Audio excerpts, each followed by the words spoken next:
that Insania brought up was that OG forces you to play at their tempo. They force you to play a very fast game.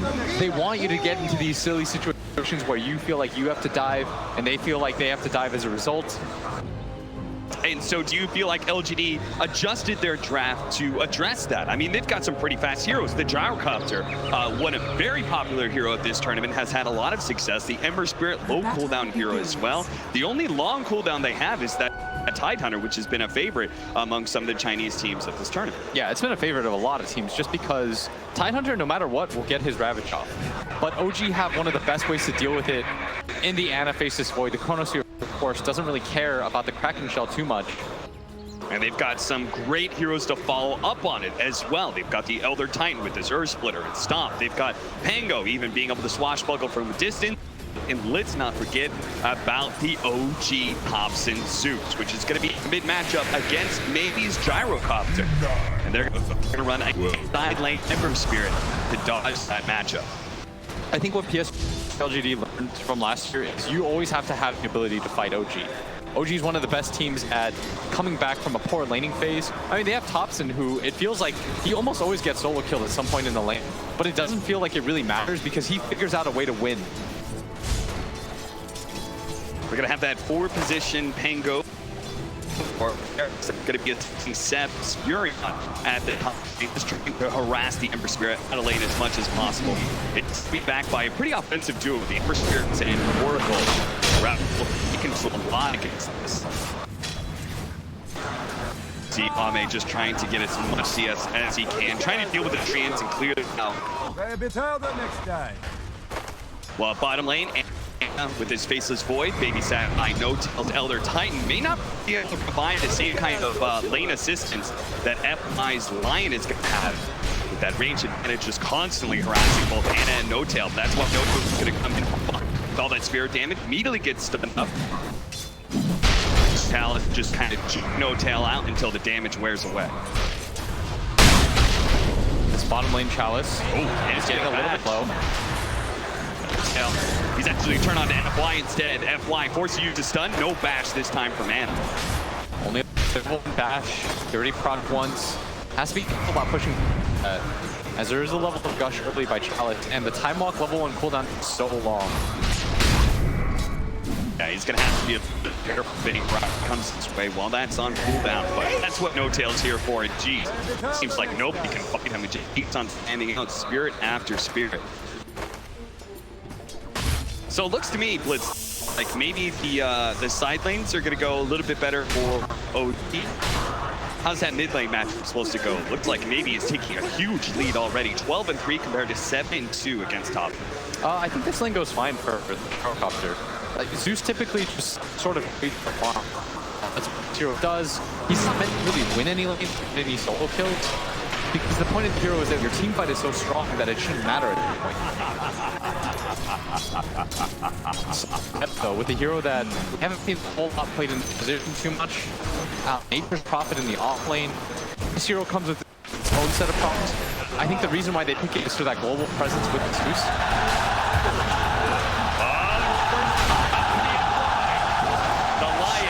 Get the kill on No-Tail. This time he just gets a bit too far forward. Challenges LGD a bit much. The effort to try and create Ana some spin. LGD that what I thought was the coolest is the Chinese crowd, they have not been slouches when it comes to cheering for OG. They like OG a lot. But when OG's introduction came out on stage, they were extremely quiet. They wanted OG to know, in this matchup, we're not favoring, but we are backing our boys, LGD. Yeah, you know, they're going to show their hometown team love. Zeb going in Nova. He's surrounded right now. The tree is going to reveal the entire way, and Zeb's going to try and get in position with the trees. He'll just finish him off with the little trees, and that's good enough. Meanwhile, coming through the side here does pick up Jerix, and he's going to try and challenge some of that CS that's floating into the tower. Our mid-matchup continues to be rather dominant for maybe's Gyrocopter. Just keeps on throwing out missile after missile. And maybe is very good one-on-one mid laner. His back row tricks that he almost always times out the nice. The fact that he's got 4 denies against the Zeus. Yeah, it's a little hard to do, especially since with Thompson spamming out lightning bolt after lightning bolt, bringing himself a few mangoes as well. He's going to keep the Raspberry battle going back and forth. Not just being totally run by the missile. Jared takes a lot of damage, but he has the raindrop now, and that'll make the offensive pressure of this Oracle a lot less viable. Smart little choice him after he got killed by Ahmed, traded out. GD do manage to get the bounty unit bottom lane, no tail, get a lot of damage in return though. But it's currently set right now, getting the net worth chart on the side of both teams. Chalice not doing bad for himself either. Yeah. And both offlaners having a good start. I feel it's very important for Nature's Pocket, especially in this meta, to have a good start. Just because you do have comeback mechanics, but you need to be ahead with this hero to fight because he doesn't come with any sort of stun. His ulti is pretty good but unreliable in team fights. The important part about all of this is being able to be ahead and stay ahead in network. They're trying to sneak and kill. They do have that very defensive mid lane ward that's spotted at the rotation from F1's line. So they know he's somewhere behind.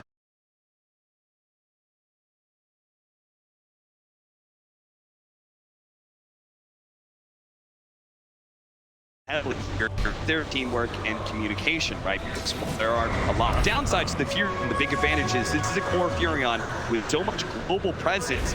You can't be overly focusing on your lane, just trading out against that enemy hero. You never know when the Furion's going to show up and change the top lane. Just start going on set. He doesn't.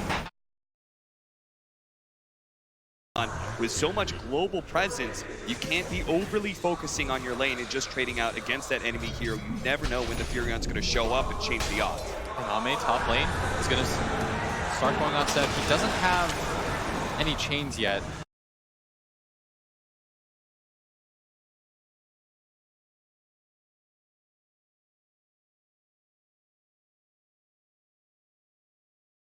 Find the angle, so Seb will be just fine. Has 2 different ways to get out of this situation.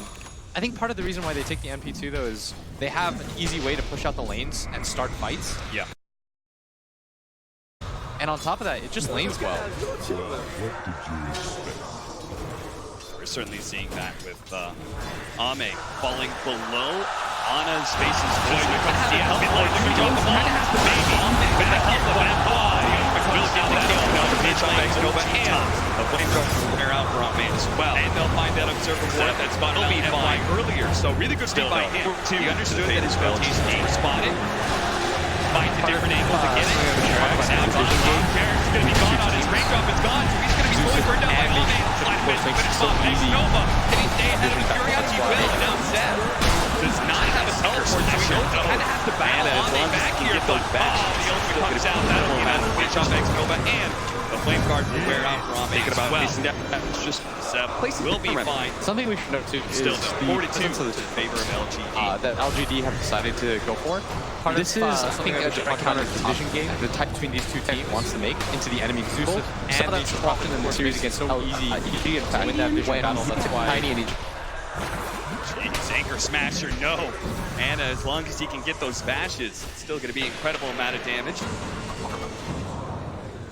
Thinking about chasing down Jarek, just places down the rim. And the type of rotations that he wants to make into the enemy jungle. We saw that so often in the series against EG, in fact, when he played the Tiny and he just found the TV over and over again. Yeah. This ward vision isn't really meant to protect mid so much as it is meant to protect the jungle and Ame's lane, in fact. Yeah. Because I feel like Thompson, more than any other core, invades that jungle area. So they want to make sure that they spot him coming the entire way through.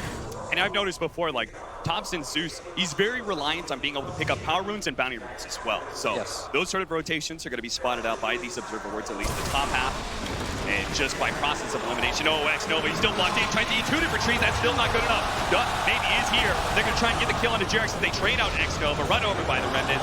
With the rotation coming out, OG isn't going to be too sad about it. They trade support for support, and it required maybe to make a rotation like that. Yeah, but maybe he's trying to protect his top lane area. He's focusing on that so much because he doesn't want his jungle to get invaded. Seb gonna get stunned up. I would anticipate Psg.Lgd to continue to grow up to this top lane, protect this area. Don't let this tower fall, especially against the Nature's Pocket. It's like Beastmaster in a sense. Mid lane Soms getting a little bit low, but be perfectly fine.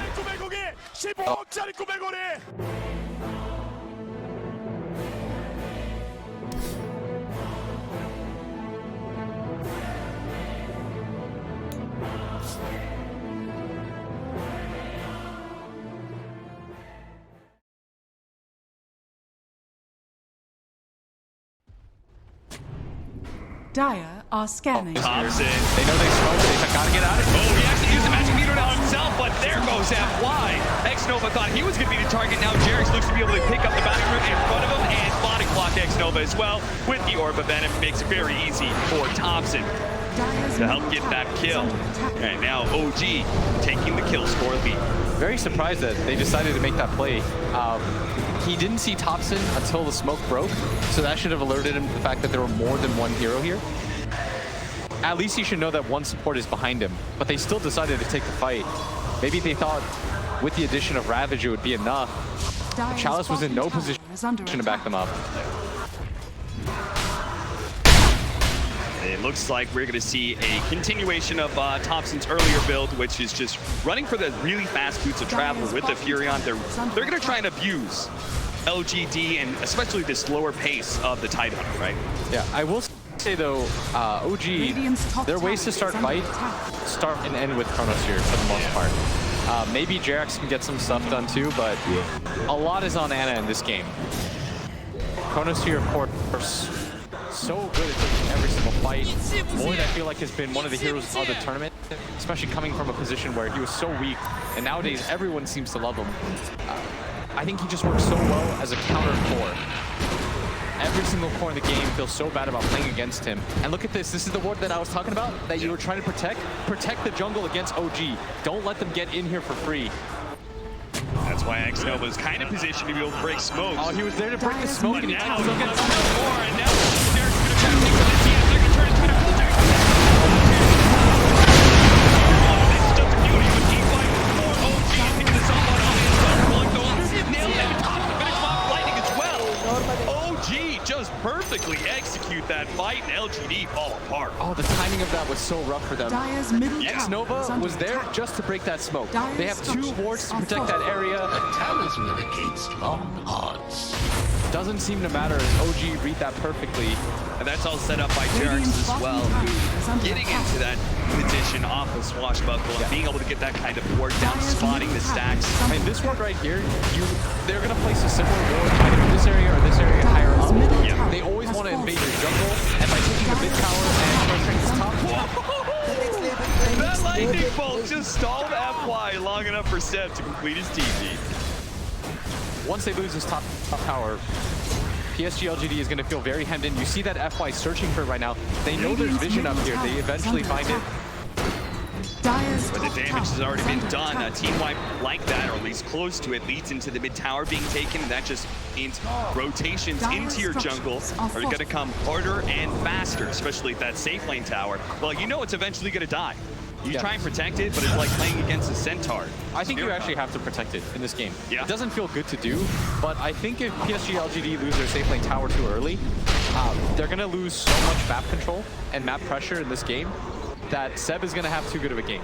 Which is why I wanted them to protect their jungle, and they were for the most part, but you slip for a second, and all of a sudden you lose control of your jungle, you lose your heroes, and you lose your mid tower. Okay, what about if you're losing your mid tower? What about you trying to make the enemy safe lane tower and open up their jungle? Is that going to be equally effective? I'm okay with that play. It just feels rough because one side has a Tidehunter and one side has the Nature's Prophet. If you're going to make this play down towards bottom, I think then you have to go towards mid with your Ravage.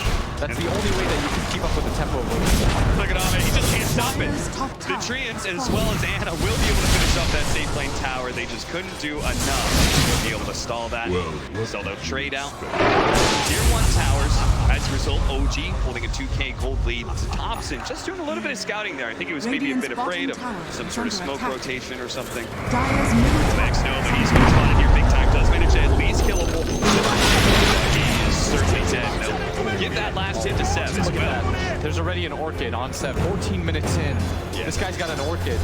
It's pretty insane. I would have expected the old solar hard press build from him. I think it's because his lane was going so well. Yeah. And he's going to hard counter up the Ember Spirit as a result. No, Ame is going to be super unhappy with this timing, that's for sure. And Fly in trouble. Bounce back by Jared. To finish him off. Nice and easy. But at the same time, No Tail's going to be chased down. They are going to be able to get the Orchid out on the Drums goes out. They want to make sure that everyone's safe here. Xnova is always there with the Dispel as well. And look at that, as soon as Ame sees the Orchid, he immediately pivots to the BKB. Yeah.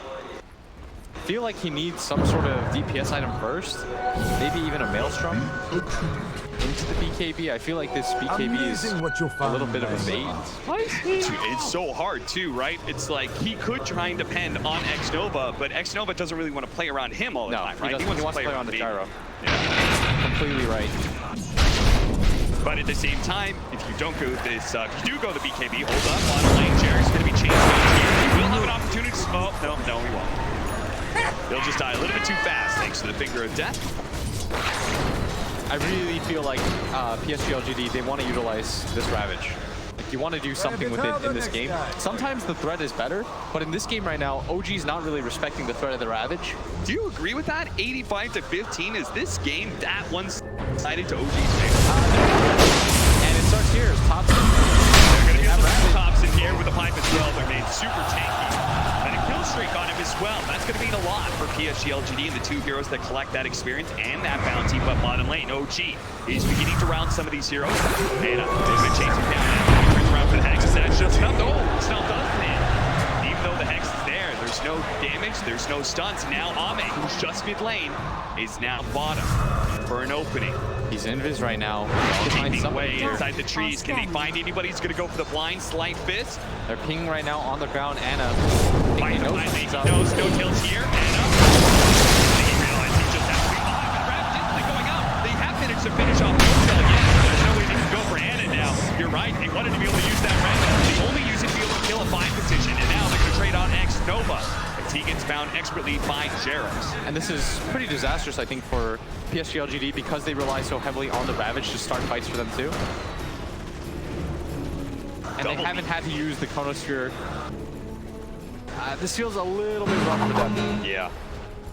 But they are farming a lot of stacks. And their timing is going to come once they get their BKBs. I feel like once you get your BKBs on Psg.Lgd, the game changes once again.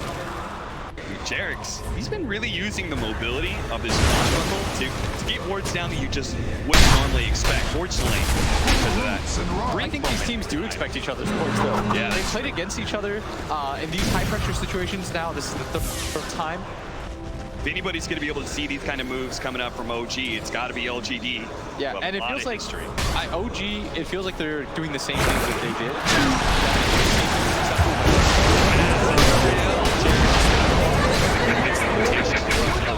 Look at these rotations. OG. No tail. That's real, but I actually thought for a second he was being caught out by the Chronosphere. But he does jump away safely, kind of reading the situation in time. And that's going to be the next timing window for Psg.Lgd. Once the BKBs come online, what do the fights look like? Is under attack. That doesn't solve all the problems because the Chronosphere doesn't really care. In the early game, though, BKB is so good against the Faceless Void, just because time lock damage is magical. So if you get your BKB off, you're usually going to be okay. Okay, so let's talk about like later into the game. We have this Faceless Void, and the win probability heavily favoring OG. Is this just because the Chronosphere is the be-all, end-all of team fights? But you simultaneously said it's like, it's their only form of initiation. Yeah, that's why I don't think the game is that over as Dota Plus thinks. I think it's closer to probably like 60-40, if I had to guess, because I feel like Psg.Lgd's lineup, they have multiple ways to begin a fight, and at the top level, I feel like that determines a lot. Whoever can start a fight first, it makes their lineup so much easier to play. Yeah. It's not impossible to play OG's lineup. The execution has to be so high. Yeah. It means that Anna has to hit like these 2-3 man chronos that consistently catch at least one core hero, that consistently catch at least the Oracle so he doesn't just get that hard save. Whereas for Psg.Lgd, you have Ravage, you're going to get Blink on your Lion at some point, your Gyro with his BKB can just run in for you, your Ember Spirit can consistently just sit in the back lines, poke you with chains. Like that is easy ways to begin a fight. Whereas like Topson won't do that for you. Seb's hero, he's very farmed, but Nature's Prophet by nature can't really begin a fight. He doesn't come with the stun. Sprout is nice, but it works. It's like it's one of those abilities that it sucks early game. It's pretty good in the mid game. Yeah. Late game, it's kind of bad, and then ultra late game, it's great again because you start running out of things like Pulling Blades and Force Stabs. Oh, hell yes. What do you think is going through LGD's head in a situation like this, where they've opted to go the double BKBs? You've obviously shown some questions about it. You're not sure if this is like maybe they're sacrificing too much of their game. Do you think it's they're scared of this early game of OG? You want to make sure they're not run over, or do you think it's more about they feel confident in their late game and they just have to weather through the storm in the next coming moments? I think it's both. I feel like what they're trying to do is match OG's timing. OG is a very timing-based team. Once they get their 2 or 3 items, they just want to run at you and fight, fight, fight. I think Psg.Lgd, what they're trying to do is weather that storm. And by going for the BKBs, you give yourself the best chance at actually being able to team fight 5-on-5. Because I feel like that's what a lot of teams lack, is the ability to engage OG on their terms. That's what we saw EG falter in Game 2 and Game 3 when they took that Terrorblade and the Anti-Mage. They just never had any opportunities to straight up 5-on-5. Is that intentional? Looked intentional. Crowd having a little bit of fun with this pause right now, as so are the players. And I love to see the fact that LGD, we obviously saw in some of the documentaries and such, that it did get into LGD's head. All the chat will knows that, right? There is a psychological element to Dota 2. You don't think they've muted each other by now? And I mean, I like the fact that LGD is playing along. Whether or not they've muted OG and are just, you know, spamming out chat wheel, hoping that they see it. But I like the fact that they're doing it just as much as OG is. You got to, you know, you got to face your fears, right? You can't run from them. You know that OG's doing it. You can't let it bother you. And what better way to do it with tons of fans and friends supporting you here in Shanghai? I can't believe both teams, by the way, have made it back. I know, it's just so insane because we always talk about the marker, right, of the first player to be able to win an international twice. And that the fact that it hasn't happened yet, 8 years of internationals, now on our 9th, the fact that it hasn't happened yet goes to show how hard it is to maintain that dominance in the Dota 2 field. But the competition level is so high that you just cannot be the best for very long. I think it's because of the meta switches. Yeah. It's that, and it's the motivation. Once you won TI, you've won it all. And once you've gotten second, I feel like we had that second place curse for a while, right? Where we saw DC, C-Deck, this team that just kind of falls off a cliff. Yep. It's so hard to motivate yourself to think you were that close to winning it all. On one side, you have a team that thinks to themselves, we worked so hard and we came up short. And you have another team that says, well, we've accomplished everything that we need to in Dota. And the fact that they've been able to push themselves back to this level, both sides, it means they're hungry as ever. I mean, that's simply incredible. The story with LGD, I think, is really interesting. You have players like Maybe, who have been long heralded as this god-tier player who was kind of chosen by a lot of the Chinese fans and such to be that player that would represent them and bring home the Aegis. Yeah, he is their champion. Yeah. Absolutely perfect. I can see the motivation, I can see all the stories for them, but how does OG have the will to just make it through again? Back to back like this. Yeah, it's incredible from both sides. Yeah. I respect the hell out of this competition. I'm sure they have a lot of mutual respect for each other. It must be so surreal looking over the stage and you see these guys and you think to yourself, here we go again. By the way, I just want to point out the fact that we know that every single day, OG has developed their own taunt meta, we'll say, right? Where it came with the sprays, now it comes with the flags that they've been laying down the last few days. They've been changing up their icons every day for OG.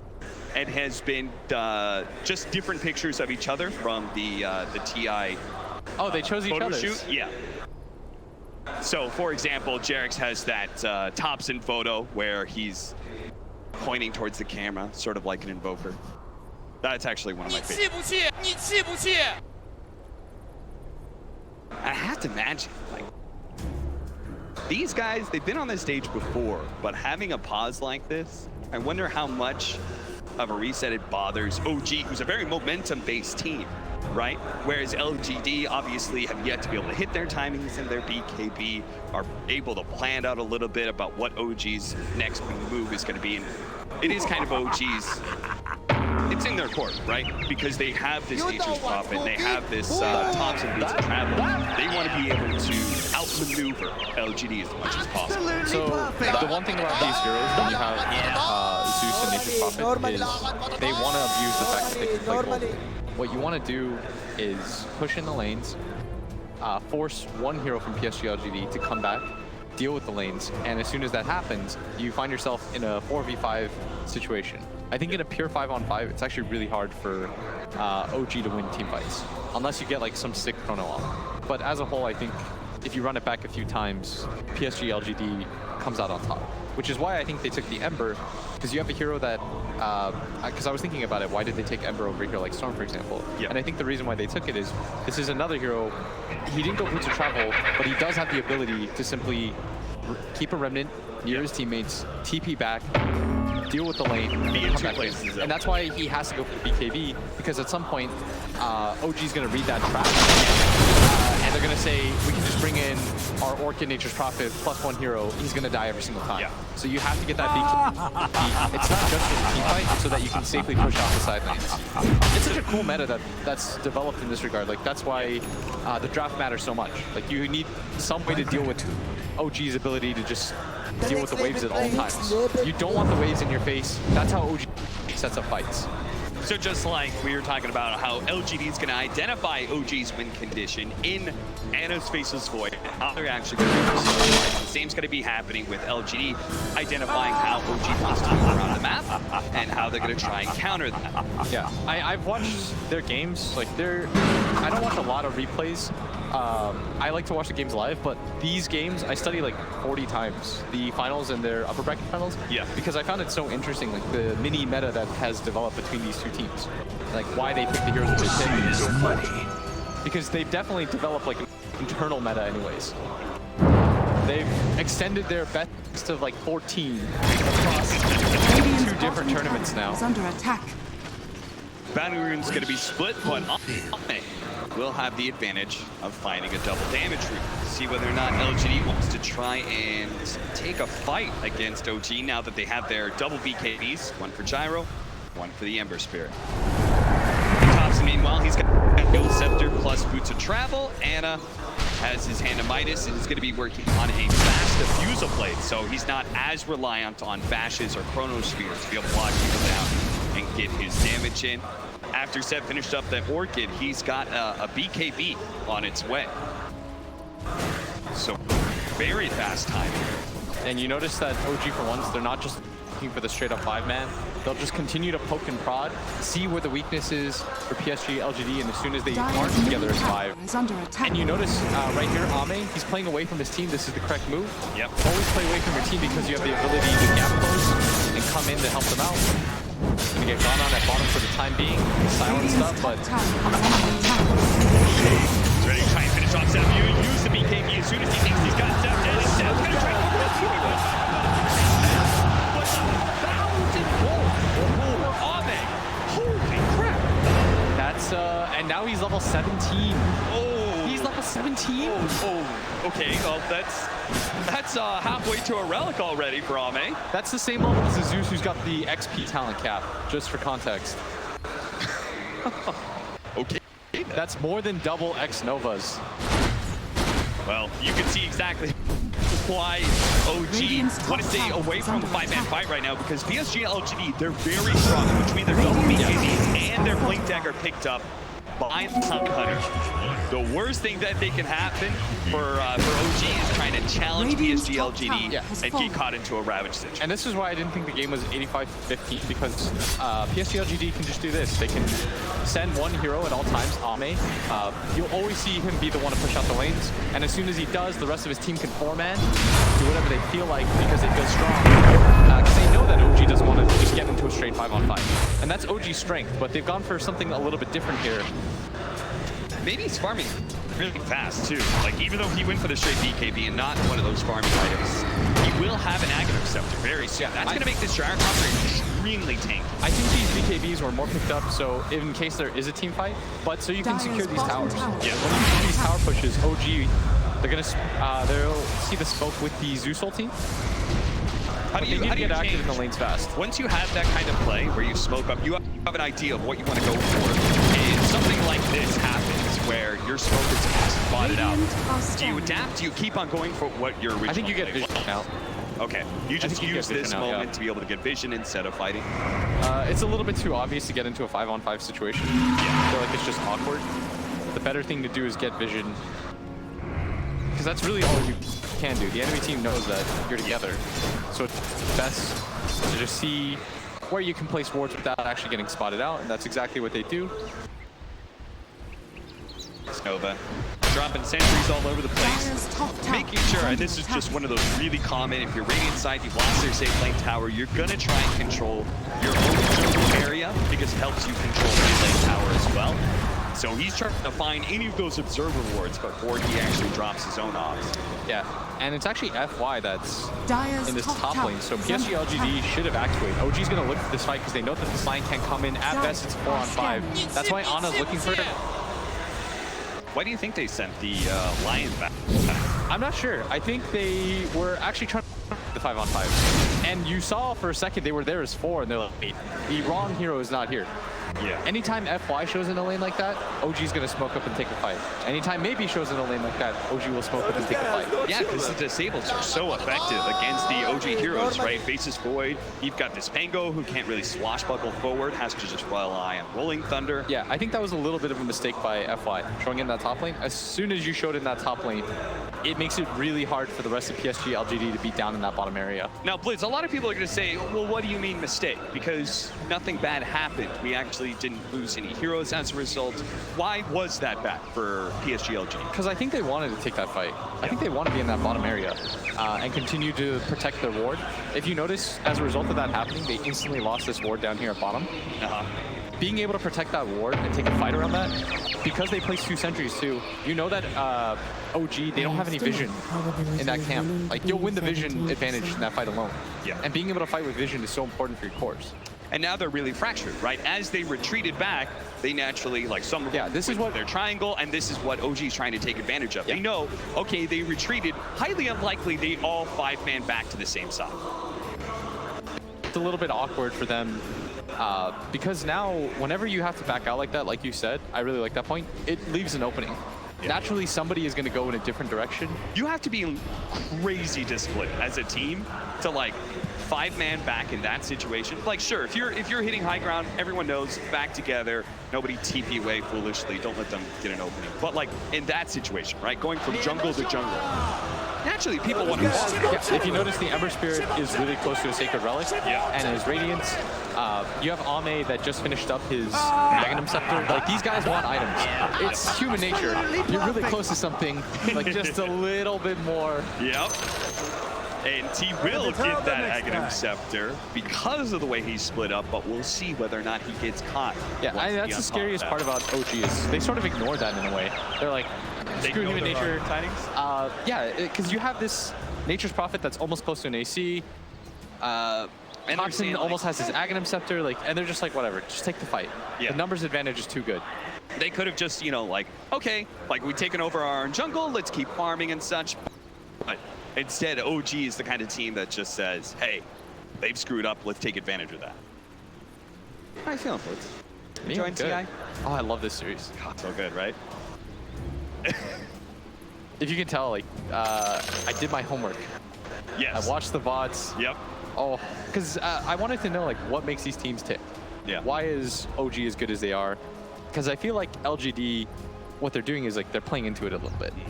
Like, okay, OG is the same squad. That's no criticism of them. It's actually impressive, like, how well they've done. Yeah. Off of, like, this one principle of Dota. And it's like, you know, invade the jungle, secure the safe lanes out, push them out, force people to play at your tempo. And Psg.Lgd is thinking, what are the counters to that? We don't want to play the same game. We don't want to get into these, like, 70-minute slugfest. Because I feel like OG, that's what they like. They like to clinch you, throw to the body repeatedly. And Psg.Lgd, conversely, they're like, what's the counter to that then? How do we deal with that? We pick up these early BKBs. We have a hero that can deal with the split push. Make it so that we can punish them in the 5-on-5 fights.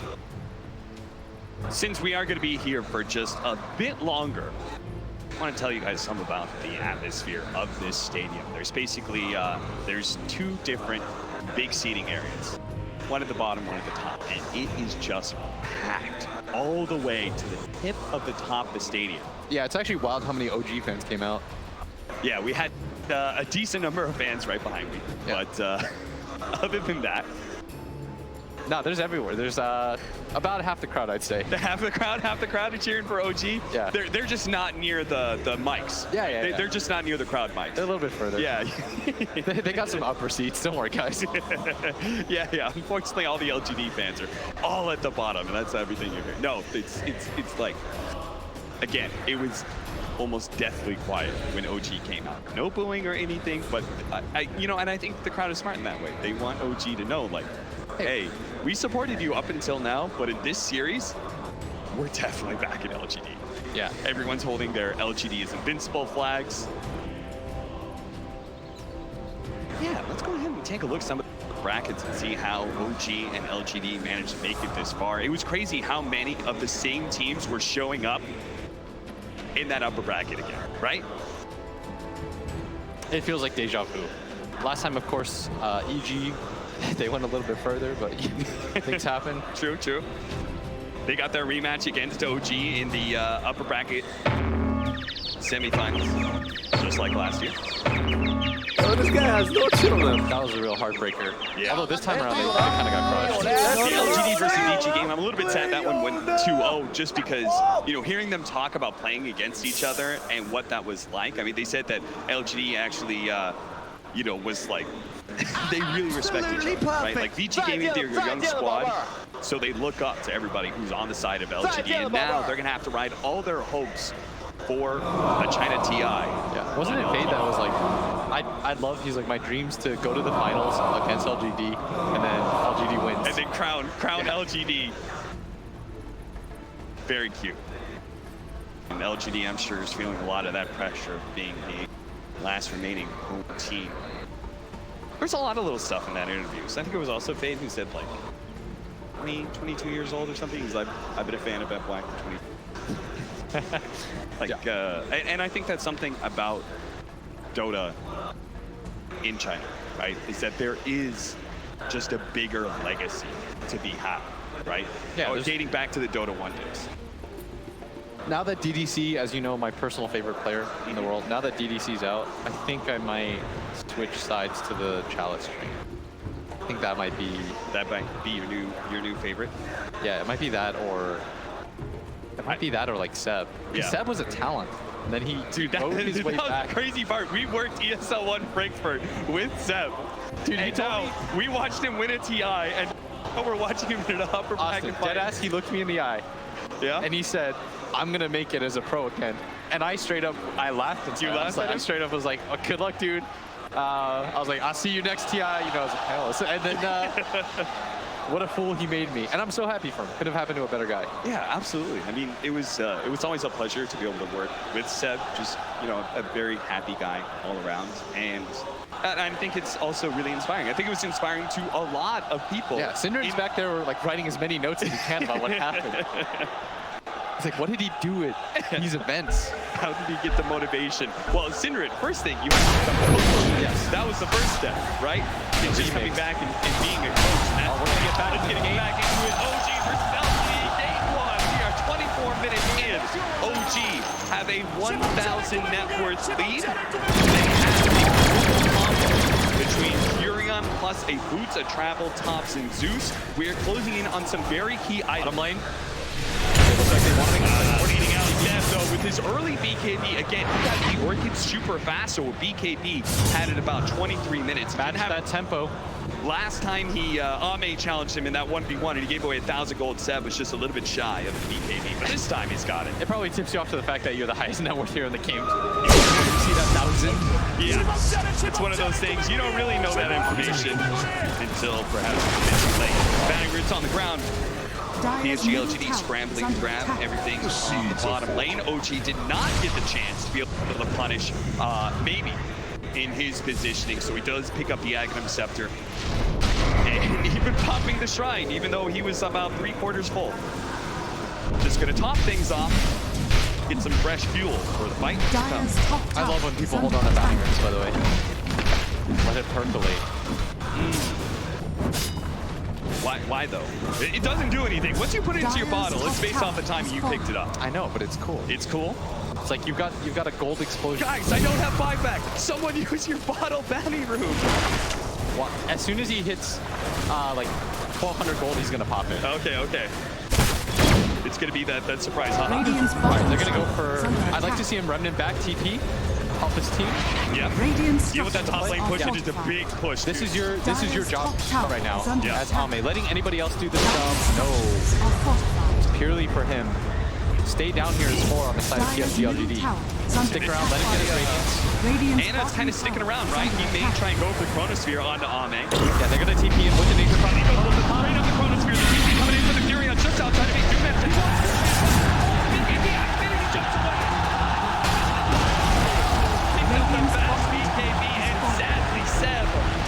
just on the outside of that is why some auto attack. It's not for the team fight. It's for when you go for these split pushes that you need to be afraid.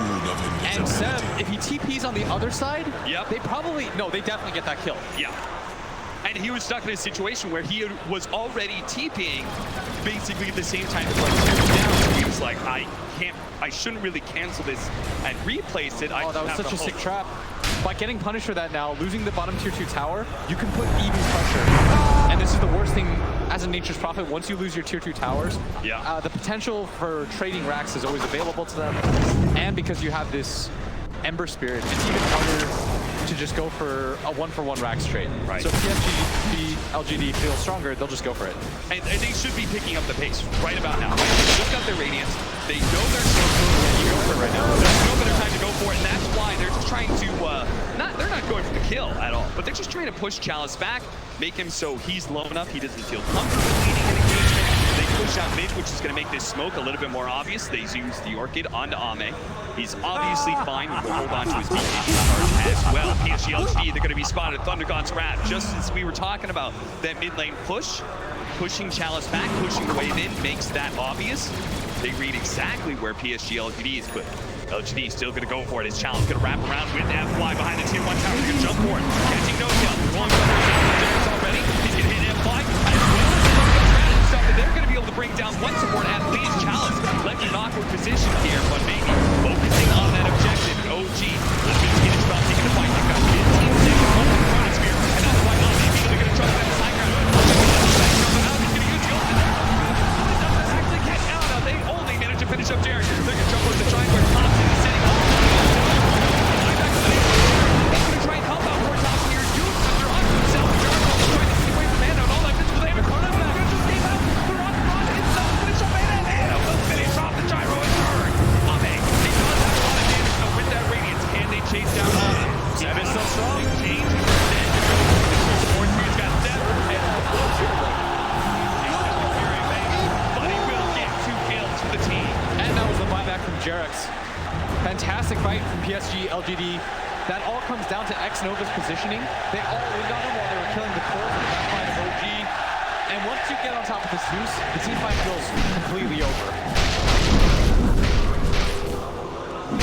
14 to 16, 29th minutes in, and Psg.Lgd for the first time in about 15 minutes had the net worth lead. No matter how small it is, they do have the lead, they do have the experience.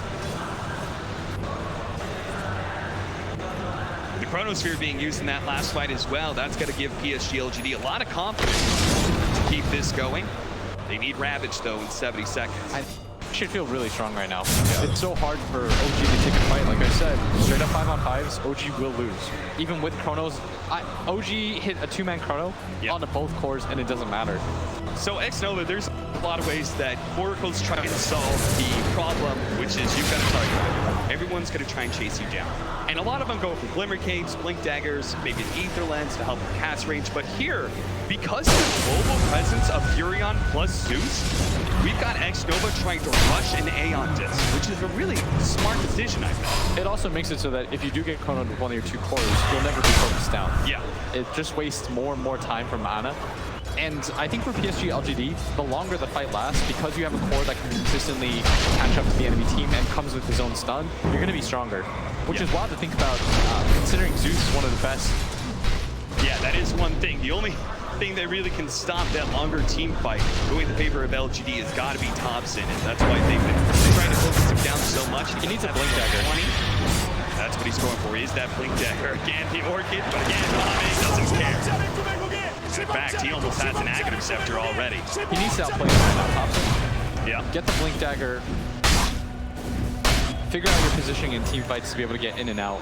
It's going to be so hard against the Aghanim Scepter, Ember Spirit. I've heard a lot of Ember Spirit players, CCNC in particular, I think, Gunnar as well agreed with this. The Aghanims is a bit of a trap. But in this game, right, it is meant for it. Trying to get on top of Zeus is like Ame's biggest objective in every single fight, and that Aghanim Scepter will do a lot for them. Didn't they say it was a trap when you get it before you hit level 25? Yeah, I think that was also another part of it, which Ame is closing in on 25. Yeah, once you get your 25 plus the Aghanim Scepter, I think it's real good. He's already got so many damage items as well. Hasn't opted for anything that's going to proc off a Sleight of Fist just yet. But I would have really liked for, in this game in particular, for him to have gone for the Boots of Travel. Yeah. It makes this playstyle that he's opting for a little bit stronger. yeah, I'm a little bit surprised he didn't go for the Maelstrom as well, considering how, you know, the Furion has so many trance. Radiance works. Radiance works just as well, I guess, and maybe stronger in these team fights for him. Radiant are scared. Like Dagger's almost here for Thompson. What else do we have? Jerix is trying to get a Glimmer Cape, I think specifically to help out Thompson, because they know how important his positioning is in these fights. Seb has his AC. And Ana, the BKB as well as a Manta. 9-second BKB left. I sort of feel like OG, they sort of have to go for a smoke, pick off the core, and immediately try to Roshan. And use that Roshan to get even more map control. Grab this tier 2 tower at bottom, then diverge onto this mid lane. Because you are going to feel like really good once you have that Satanic. Yes. Right? So I think they really need to make that play on the side of OG. Go for some sort of 5-man, try to get the cores. If you can find the Ember Spirit doing this playstyle, the problem is, normally you get one moment where you can trick somebody and they forget about how they can die. Yeah. And that was a top lane. Or maybe they can do it again.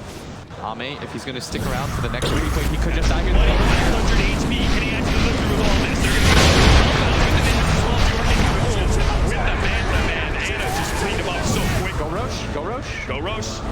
Is this the opportunity for OG that they needed to claim the Aegis? You at least have an opportunity to, if he did have buyback, you could maybe force a buyback, but as soon as they know that they're roaching and they can't buyback, they know the Ember's out of the fight.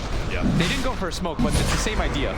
Get a core pick off, go into Roshan. You have to use this Aegis. And how much of this is a feint from Chalice?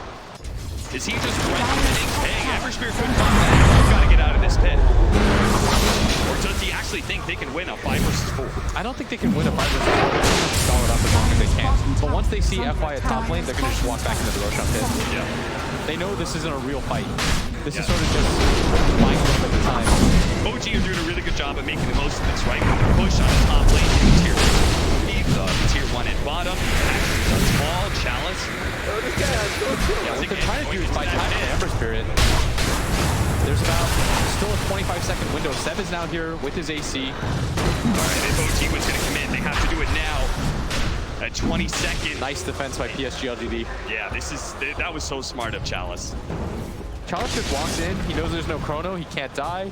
He's got a pipe and a Solar Crest and Blads. But I do think the idea behind what OG was going for is the right play. Yeah. And hey, if that play happens again, then next thing you know, you've taken the tier 2 at bottom. Now, Oh, they're going here now. Psg.Lgd, they said, you didn't want to fight us? 4 versus 5? Well, guess what? Now the Ember Spirit's alive.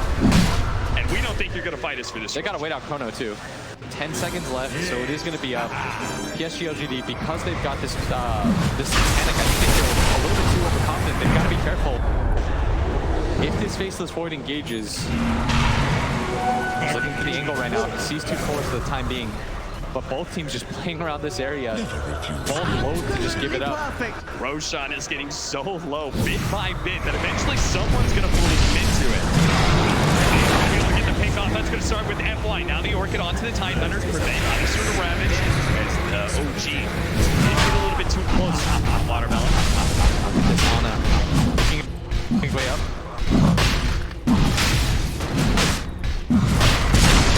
Making sure to use that mobility to their advantage. You see Seb pushing in bottom lane. This is an opportunity for him to take the tier 2. With no boots of travel, Ame has a tough time being able to deal with this. He's going to run to bottom lane, but damage, a significant amount will have already been done with the double seed wagon push. Seb likely to take this tower. At least the Sea Dragons don't get him denied. So impressed. Finish off the Nimbus, that's another 100 gold. He's committed for this. Wise coming back right now. Oh, that 40 movement speed coming in just at the right time. Ame sees the opportunity to be able to jump in the back line. On top line, halfway. On to Ana. Now, maybe he's going to be able to get a velocity. Hunting down the ramp, going down the blink. They get low. He gets down with the shine action. FY might just be able to live. Derek's getting a little stuck on the cliff, but it looks like FY does manage to live. Ame jumping back into this one. Will manage to fly no tail here. That one support down 5 for 5. Now LGD trying to go back there.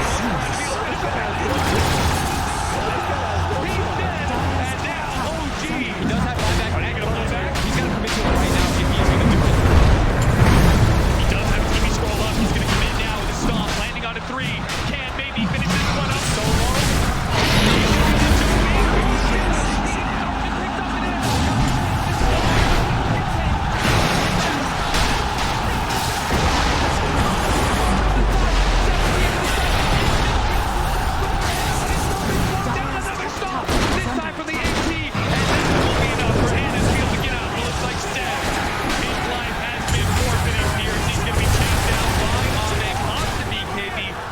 The Sprout TP away, and he's fine, actually. Impressive play by OG to be able to bail out Ana and still get out. But still, a big win for Psg.Lgd as they managed to just finish up Roshan just in time.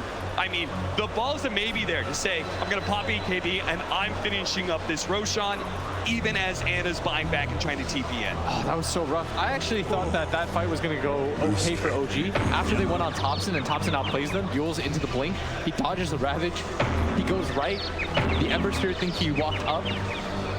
It looked really good. And then Ana was never able to get his Chronosphere off in that engagement. He just didn't really see a good opportunity. He wasn't able to keep up with his Zeus, so they weren't able to layer their damage together. As we're going to see again, he drops the Chronosphere. He thinks about running in, but he knows that's a trap. FY, he's ready with the stun. I mean, maybe if he had been able to time walk actually into the pit, he was just there a second faster. Time walks into the pit, gets off the Chronosphere. Sadly, level 20 talent just wasn't quite enough. I thought Seb was dead here for sure. Nice BKB usage. Gets the Sprout just around his body. And it's always tough. You've seen it time and time before. These late game Furions, nobody wants to be able to hold on to a Quelling Blade this late. FY and Chalice are the only ones who have it here. Oh, no, never mind. X-Nova has it as well. Butterfly up next for our Gyrocopter. And this is going to be some serious momentum for Psg.Lgd. It's funny, though, that win probability still heavily favoring OG. And I think even after that fight, it may still be in their favors. Yeah, 66%. Again, the late game of the Basis Void and trying to go high ground against that, as well as the ET, the Zeus, the mobility of the Furion. The list actually goes on and on how good high ground defense is for OG. I still think this game is slightly Psg.Lgd favored. Yeah. I'm not really willing to... I think this game is pretty coin flip. OG's lineup, the way that it functions is if they do win one team fight, they're going to push in the lanes real quick. They've got the Filter, they've got an AC, their heroes hit towers very well. But I feel like right now, Psg.Lgd, they should win most of the team fights. It's a lot easier for their Ember Spirit to get his damage off, as opposed to Thompson, who's got to play constantly on retreat. Like, he has to rely on Ana to get that Chronosphere off, and when he doesn't, you see how weak their lineup looks. So we have with the side device being finished up by Seth. Ame is already trying to address that with an Aeon disc for his own. So They do he's have a got- Hex now Yeah. on Seth. That's a big item pickup for him.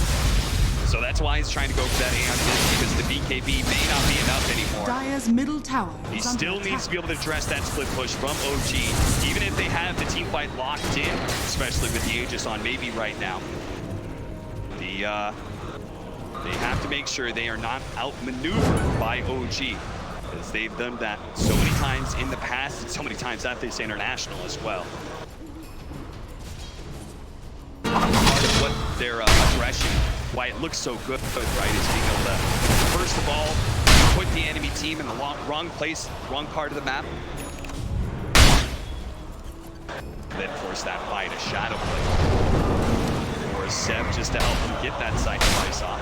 It's good damage too, and it helps him so that he can deal with these stragglers. He doesn't have to pop his BKB just to get kills. There is a gem pickup almost immediately by Xnova. I think they're feeling the lack of wards right now.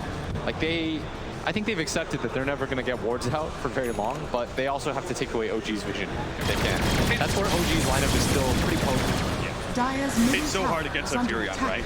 Sometimes you just give the wards to the Furion, even if he's poor, and he goes out, playing some Jerix with his swashbuckle, allowing him to get to places that most supports can as well. Yeah, we saw in the pre-game stats, by the way, both teams uses such aggression, but this time, and they played against each other so often that they've slowed down the pace. They know that all it really comes down to is a team fight. Thundergod's Wrath going off, just making sure that LGD can't really challenge for this bounty room. And that'll allow OG to be able to get 3 out of the 4. Even against an Aegis. Goes to show, like, Psg.Lgd, they're still going to be a little bit timid about taking fights against OG. Especially as they're split around the map. The Rolling Thunder going off, does manage to knock out Xnova with that line being finished off as well. 2 different kills like this would be massive. They do have Ame coming in, but immediately the BKB from Seb, they know 2 pickoffs on the supports. As long as nobody dies here, they're going to go long jump in. The Aghanim Scepter Spirit to be able to chase down No-Tail, but No-Tail managed to get off the stone onto Ame. Ame can stop with double damage, especially with Chalice and Baby joining him in the mid lane. And So the they split will push trade continues. 1-2. Tops in that top lane, Seb towards bottom. If you can't fight him, extend the game until you find opportunities where you can. Especially with these level 25 talents coming in. Hannah has his Chronosphere AoE. We've got I know there's no BKB, but no vision either. Yeah. Most effective late game Shadow Blades. It's always tough for cores to carry vision. Yeah, that's why Nature's Prophet, it doesn't feel awful, even though you can't team fight too well. Sprout is going to get much better as the game goes on. Your Shadow Blade will get a lot better because cores can't really carry around the gems or anything like that. Yeah. Look at that though. The Dire's structures most Zeus's are IC fortified. go for that 165 hard lightning damage. It's so much considering how often you spam it. Oh, is this TP in? Dire's top tower is falling. That's some church bells hanging between his legs right there. Just TP's in, instantly BKB's finished off the tier 3. Now Shrines have been unlocked, and eventually he'll take it with the Treants. Look at Maybe's build, by the way. He's decided to go with the Basher because he's so tired of this. He knows they need some way to punish that. With the Mjolnir attack speed as well, he's just going to be focusing on all of the various procs. They are going to be able to get the Aegis to pop here. It takes away the reject while Ame being gone as they do with the Chronosphere. Is Jeff going to be able to get enough damage to finish this? Oh, it just overwhelms Ame very quickly. He still, and I'm not sure if he ever will, be tanky enough to live through that Chronosphere unless he's got the Aeon disc. He didn't have a remnant far back enough. I think he was relying on the speed to try to outplay. Got a little bit lazy there. And OG punishes their lineup. It's designed to constantly pressure the lanes, find openings like that. Mjolnir, almost complete for Somnus. Got Dire's the 20 top strength shrine is for under the attack. Pangolier.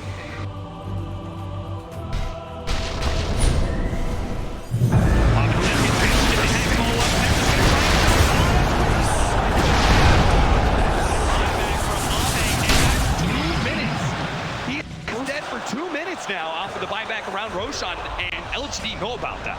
Yeah, there was no one near him. Bottom tower. And it just decided to step forward. Radiant's middle tower And now is under Seven's going to attack. do everything he can to try and force the attention to the side lanes rather rather than that mid lane where Psg.Lgd is barely down. Radiant's But that's where structures are Ame fortified. comes into play. Dana has a hand in this play like he does have it with Jared.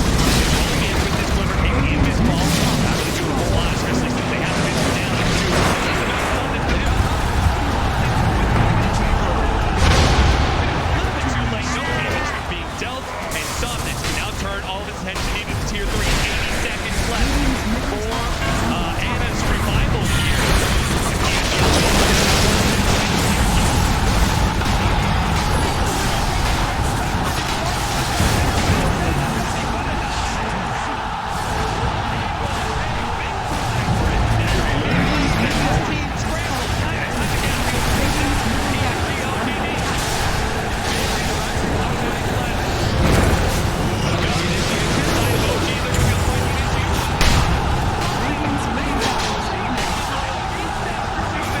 And Psg.Lgd, what's the point of it? 40 seconds until the space is void. Anna says to his team, They was indeed his bad. That was a little mistake from him.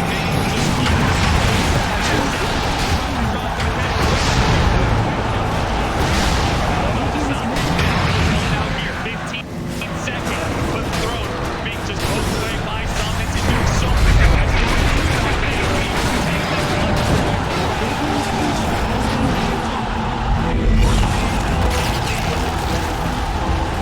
such a tense game, and that one flashing judgment.